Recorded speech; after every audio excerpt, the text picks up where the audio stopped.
Hello friends, आपका स्वागत है आपके अपने चैनल स्टडी स्टेप्स पर। आज हम पढ़ने वाले हैं वर्ग समीकरण अर्थात द्विघात समीकरण यानी कि क्वाड्रेटिक इक्वेशन। आज आप अच्छे तरीके से सीख जाएंगे कि वर्ग समीकरण क्या है, वर्ग समीकरण पहचानना सीख जाएंगे, वर्ग समीकरण के मूल क्या है और वर्ग समीकरण को हल करने की विधियां क्या क्या हैं अच्छे से जान जाएंगे। और हम वर्ग समीकरण हल करने की एक विधि को भी समझेंगे, तो वीडियो पे बने रहिए। सबसे पहले समझते हैं वर्ग समीकरण अर्थात द्विघात समीकरण क्या है, क्वाड्रेटिक इक्वेशन किसे कहते हैं, वर्ग समीकरण को पहचानेंगे कैसे। तो सबसे पहले आप ये जान लीजिए कि वर्ग समीकरण का प्रारूप कैसे होता है। वर्ग समीकरण होता है a x square plus b x plus c is equal to zero. इस रूप में वर्ग समीकरण होता है, अर्थात ऐसा समीकरण जिसका सबसे बड़ा घात दो हो, हम उसको वर्ग समीकरण कहते हैं। कोई भी ऐसा समीकरण जिसका घात अधिकतम घात दो होना चाहिए उसे हम वर्ग समीकरण कहते हैं, और शून्य के बराबर, इसे ही हम वर्ग समीकरण कहते हैं। चलिए, अब बहुपद क्या है, क्या ये बहुपद है या समीकरण है? तो हाँ, ये बहुपद भी है, लेकिन ये शून्य के बराबर नहीं रहेगा। तब बहुपद ऐसा बहुपद जिसका घात सबसे बड़ा घात दो हो, तो द्विघात हो गया। लेकिन जब इसमें बराबर शून्य हो जाएगा तो ये समीकरण कहलाएगा। ये बहुपद भी है तब जब ये जीरो के बराबर ना हो, लेकिन जब ये बहुपद शून्य के बराबर हो जाएगा तो हम इसे वर्ग समीकरण यानी कि द्विघात समीकरण कहते हैं। एक्स स्क्वायर के साथ जो गुणांक रहेगा उसको ए, एक्स का जो गुणांक है उसको बी, और लास्ट में जो संख्या रहेगा उसको सी कहेंगे। और इस तरह से वर्ग समीकरण का रूप होता है। तो कहीं पर भी हम देख कर भी बता सकते हैं कि वर्ग समीकरण किसे कहते हैं, या सॉल्व करके भी बता सकते हैं। चलिए कुछ सवाल लेते हैं वर्ग समीकरण को समझने के लिए, फिर वर्ग समीकरण के मूल को समझेंगे और वर्ग समीकरण हल करने की एक विधि गुणनखंड विधि को समझेंगे। चलिए वीडियो पे आगे बढ़ते हैं। यहाँ से हमें पहचान कर बताना है कि x माइनस थ्री का whole square is equal to zero, x into x minus five is equal to zero, x square plus five is equal to zero. क्या ये वर्ग समीकरण है? ये वर्ग समीकरण है, ये वर्ग समीकरण, इसे हमको पहचानना है। तो जब हम इसे सॉल्व करेंगे एक्स माइनस थ्री का whole square is equal to zero, तो हमको एक्स का स्क्वायर ही प्राप्त होगा। देखिए ए माइनस बी का होल स्क्वायर से हम इसको फैलाएंगे तो ये हो जाएगा एक्स स्क्वायर, और ये तीन का स्क्वायर करेंगे तो तीन 9 minus two a b, two a b is equal to zero. तो यहाँ पे हमको x square plus nine minus two three जा six x is equal to zero. देखिए एक्स का सबसे बड़ा घात दो प्राप्त हुआ है, अर्थात ये वर्ग समीकरण है। इसमें भी जब ये ब्रैकेट को रिमूव करेंगे, हम ब्रैकेट को हटाएंगे तो एक्स का मल्टीप्लाई एक्स के साथ होगा, तो ये हो जाएगा एक्स स्क्वायर, और एक्स का फाइव के साथ करेंगे तो five x is equal to zero. तो ये भी देखिए घात दो है, तो ये भी वर्ग समीकरण है। इस तरह से अभी तो देखने से ही हमको पता चल रहा है एक्स का घात दो धन पांच बराबर शून्य। तो जिसका घात जिस भी समीकरण में घात दो हो, सबसे बड़ी घात दो हो, उसे ही हम वर्ग समीकरण यानी कि द्विघात समीकरण कहते हैं। चलिए अब वर्ग समीकरण का मूल क्या होता है उसको समझते हैं। ये तो हम सॉल्व करके, ये सिर्फ देखकर ही बता सकते हैं। इस तरह के सवाल अगर आते हैं कि वर्ग समीकरण पहचानिए, तो हम उसको देखकर या फिर सॉल्व करके बता सकते हैं कि वह वर्ग समीकरण है या नहीं, बशर्ते उस समीकरण का सबसे बड़ी घात जो है दो होनी चाहिए, तभी वह वर्ग समीकरण या द्विघात समीकरण कहलाता है। अब यहाँ पर हम वर्ग समीकरण के मूल रूट्स ऑफ स्क्वायर इक्वेशन, वर्ग समीकरण के मूल क्या होता है और उसको कैसे निकालते हैं वो समझेंगे। सबसे पहले हम वर्ग समीकरण को लिख लेते हैं। A x square plus b x plus c is equal to zero होता है। तो इसमें जब हमको एक्स की वैल्यू दो वैल्यू प्राप्त होगी, हमको यहाँ पे एक्स की दो वैल्यू प्राप्त होगी, तो एक्स की जो भी वैल्यू प्राप्त होती है उसे ही हम उसके मूल कहते हैं। इसको अल्फा और बीटा से दर्शाएंगे। जब हम आगे वर्ग समीकरण हल करेंगे तो हमको जब एक्स की वैल्यू प्राप्त होगी उसे ही हम वर्ग समीकरण के मूल यानी कि roots x is equal to alpha या बीटा, जो भी एक्स की वैल्यू प्राप्त होगी, दो वैल्यू प्राप्त होगी, उसे ही हम वर्ग समीकरण के मूल कहते हैं। अब चलिए अब हम समझ लेते हैं वर्ग समीकरण हल करने की कितनी विधियां होती हैं। हम यहाँ पे वर्ग समीकरण हल करने की विधियां मेथड्स को जानेंगे। सबसे पहला होता है फैक्टराइजेशन अर्थात गुणनखंड विधि। दूसरी विधि होती है पूर्ण वर्ग विधि, होल स्क्वायर मेथड। तीसरे नंबर पे आता है सूत्र विधि, फार्मूला मेथड। तो हम यहाँ पर सबसे पहले गुणनखंड विधि अर्थात फैक्टराइजेशन मेथड ही पढ़ेंगे।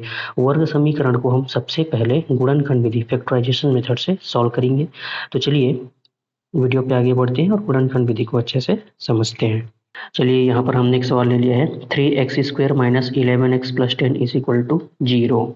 इसे हमें गुणनखंड विधि से सॉल्व करके एक्स की वैल्यू निकालनी है। तो चलिए इसको सॉल्व करते हैं। सबसे पहले हम लिख लेते हैं अपने वर्ग समीकरण a x square plus b x plus c, ये फॉर्मेट। यहाँ पे एक्स स्क्वायर के साथ जो गुणा रहेगा उसको एक्स स्क्वायर का गुणांक कहेंगे ए, ये ए है। और एक्स के साथ जो गुणा रहेगा उसको बी, अर्थात ये बी है। और सी जो लास्ट में रहता है बिना एक्स का, वो सी है। एक्स स्क्वायर के साथ जो गुणांक रहेगा, गुणा के रूप में लिखा रहेगा, उसको हम ए बोलेंगे। एक्स के साथ जो रहेगा उसको बी, और लास्ट वाले को सी। तो यहाँ से हम पहचान लेंगे कि ए, बी और सी कौन है। तो चलिए यहाँ पे लिख लेते हैं, ए 3 है और बी यहाँ पे -11 है और सी जो है 10 है। तो चलिए अब आगे बढ़ते हैं और इसको क्या करना है उसको अच्छे से मेथड को समझ लेते हैं। यहाँ इसको आगे सॉल्व करने के लिए हम ए और सी इन दोनों को मल्टीप्लाई करके देखेंगे। ए मल्टीप्लाई सी, ए गुणा सी करेंगे तो हमको मिलेगा 3 गुणा 10। देखिए ए और सी का जब हम गुणा करेंगे तो 10 तियां हमको यहाँ पे 30 मिल गया। और जब इतना हो जाता है उसके बाद ये जो बी है, बीच का बी अर्थात -11, बी को हमको दो पार्ट में डिवाइड करना है, B1 और B2। इस तरह से दो पार्ट में डिवाइड करना है हमको -11 ऋण 11 को ऐसे दो भाग में बांटना है कि उन दोनों संख्याओं का, अर्थात दो संख्या हमको मिलेगा B1 और B2, जो भी दो संख्या मिलेगा डिवाइड करने के बाद, इसको दो भाग में बांटने के बाद उन दोनों संख्या के जब गुणा करेंगे तो 30 मिलना चाहिए। तो हम सोच कर देखते हैं, 10 और 3, 10 तिया 30 होता है, लेकिन 10 और 3 को जोड़ेंगे या घटाएंगे तो हमको ऋण 11 प्राप्त नहीं होगा। तो एक दूसरी संख्या ले लेते हैं, 6 और 5, 6 पंचे 30 मिलता है और 6 और 5 को जोड़ेंगे तो हमको 11 मिलेगा। तो यहाँ पे ऋण 11 है तो इसको ऋण 6 और हमको इसको ऋण 5 लेना पड़ेगा। तो ऋण 6 और ऋण 5 को जोड़ेंगे तो ऋण 11 होगा, और ऋण 6 और ऋण 5 का जब गुणा होगा तो हमको 30 मिल जाएगा। तो ये ऋण 6 और ऋण 5, हमने ऋण 11 को दो भाग में तोड़ दिया, ऋण 6 और ऋण 5। जब गुणा करेंगे तो 6 पंचे धन 30 मिलेगा, और जब इसको हम जोड़ेंगे तो ऋण 6 और ऋण 5 ऋण 11 मिलेगा। चलिए हमने इसको दो पार्ट में तोड़ लिया, अब इसको सॉल्व करना बहुत आसान हो जाएगा। ऋण 11 को दो भाग में तोड़ने के बाद चलिए अब इस समीकरण को आगे हल करते हैं। ये हो गया 3x²।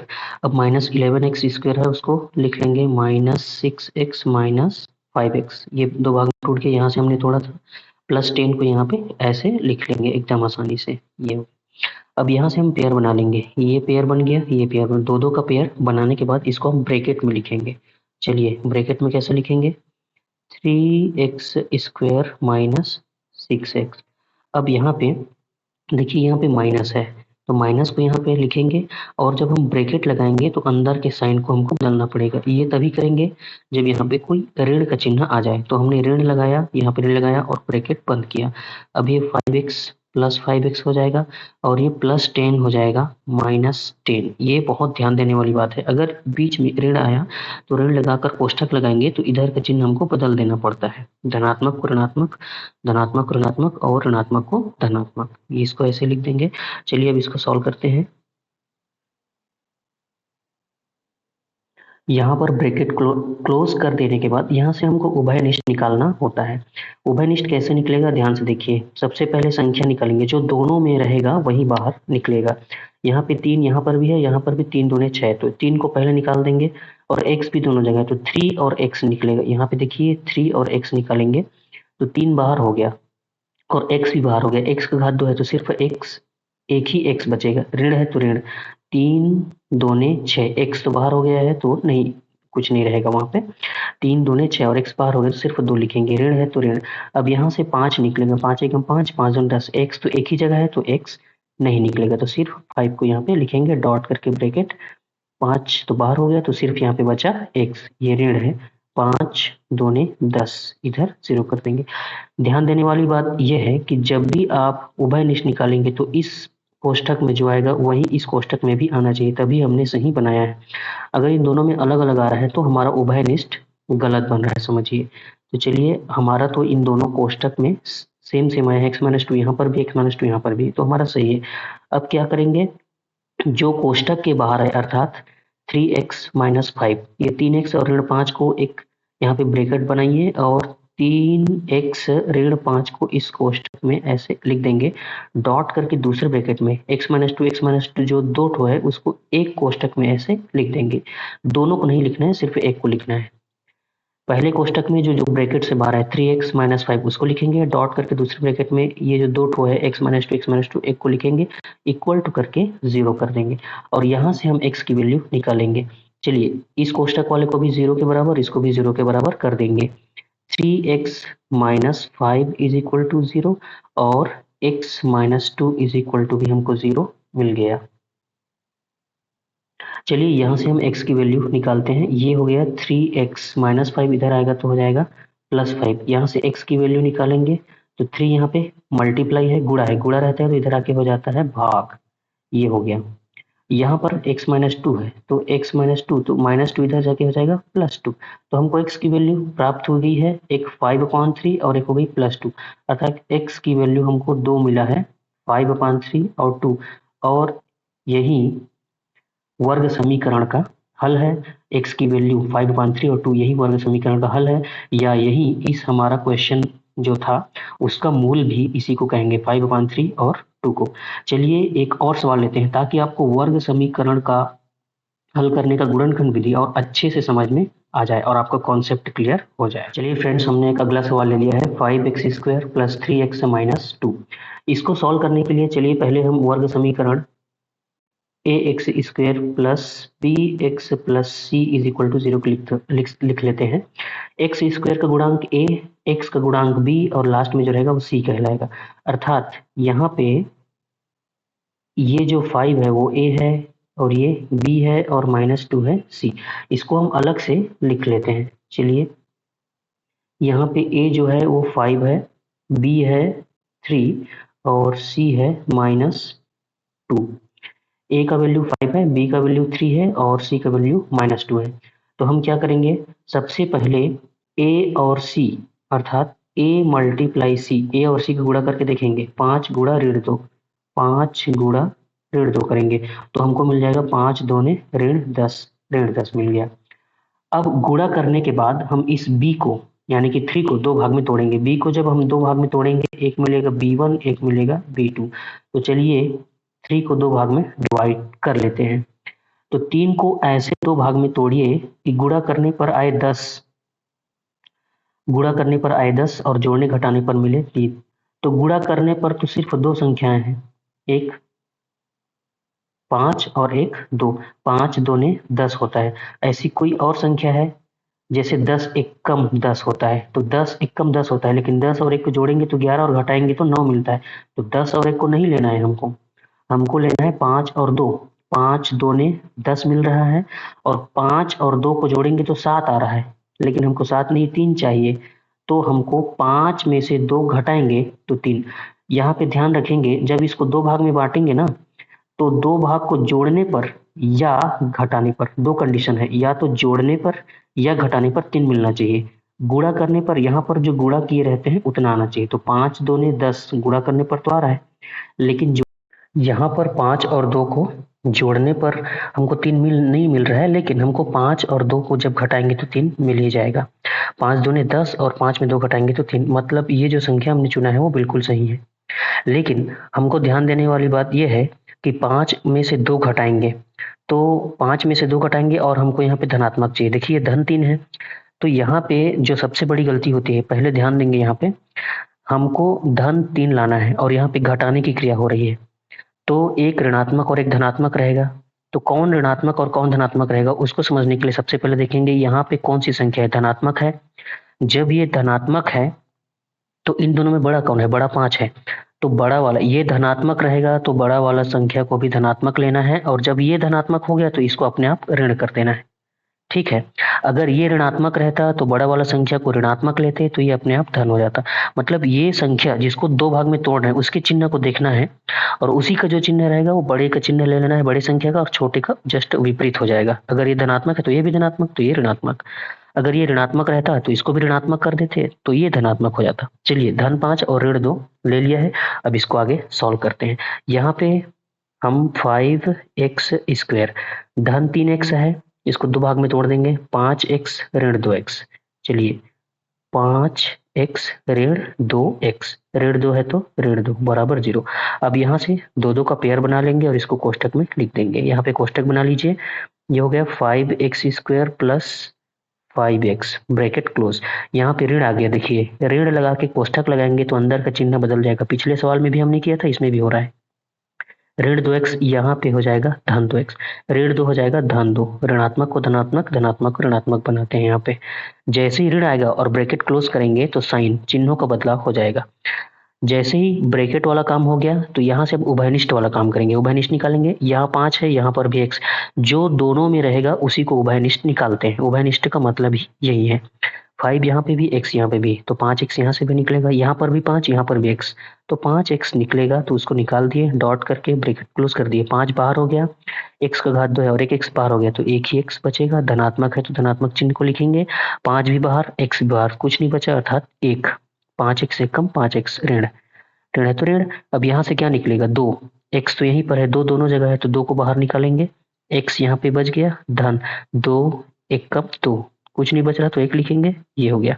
चलिए अब ब्रैकेट बना करके, जो ब्रैकेट से बाहर है, कौन बाहर है 5x माइनस 2, तो इसको इसमें हम लिख लेते हैं 5x माइनस 2, डॉट करके दूसरे ब्रैकेट में जो कोष्टक में है, देखिए दोनों में समान आया है, मतलब हमारा गणित बिल्कुल सही बन रहा है। अगर दोनों में समान आ रहा है, दोनों कोष्टक में x प्लस 1x, तभी हमारा गणित सही है। अदरवाइज अगर दोनों में आप गलत अलग अलग ला रहे हैं तो आपका सवाल जो है गलत बनने जा रहा है। तो चलिए 2 ठो है, उसको 1 लिखेंगे, x प्लस 1 यहाँ पे बराबर करके 0 कर लेंगे। चलिए अब यहाँ से हम x की वैल्यू निकालेंगे। यहाँ पे x की वैल्यू निकालने के लिए 5x माइनस 2 को 0 के बराबर करेंगे और x प्लस 1 को भी 0 के बराबर कर देंगे। यहाँ से x की वैल्यू निकाल लेते हैं। पहले x की वैल्यू निकालने के लिए -2 को पहले इधर भेजेंगे, पक्षांतर कर देंगे तो ये हो जाएगा +2। अब x की वैल्यू निकालेंगे, 5 यहाँ पे गुणा है, इधर आके हो जाएगा भाग, तो मतलब हो जाएगा 2/5। अब यहाँ से x की वैल्यू निकाल लीजिए, x की वैल्यू +1 है, इधर आगे हो जाएगा -1। हमको देखिए x का 2 वैल्यू मिला है, x = 2/5 और -1। इस तरह से हमको इस वर्ग समीकरण जो सवाल दिया हुआ था उसका हल, यानी कि x की वैल्यू हमको मिल गई, और इसी को वर्ग समीकरण का मूल भी कहते हैं, ध्यान रखेंगे। तो चलिए हमने आसानी से इसको समझ लिया। आशा है कि आज के इस गणित से, इस वीडियो से आप वर्ग समीकरण हल करने का गुणनखंड विधि को तो अच्छे से समझ पाए होंगे, और इसी मेथड से आपको सभी सवाल को हल करना है। इससे के अलावा और कोई इस विधि में बदलाव नहीं करना है। जो विधि मैंने अभी समझाया है वो गुणनखंड विधि में, उसी का आपको फॉलो करना है और सारे आंसर आपको मिलेंगे। तो चलिए, अगर वीडियो अच्छा लगे तो वीडियो को लाइक करें और हमारे चैनल को सब्सक्राइब जरूर करें, ताकि आपको हमारे वीडियो के नोटिफिकेशंस मिलती रहे। अगले वीडियो में हम पढ़ेंगे पूर्ण वर्ग विधि और सूत्र विधि। तब तक के लिए धन्यवाद। जय हिंद।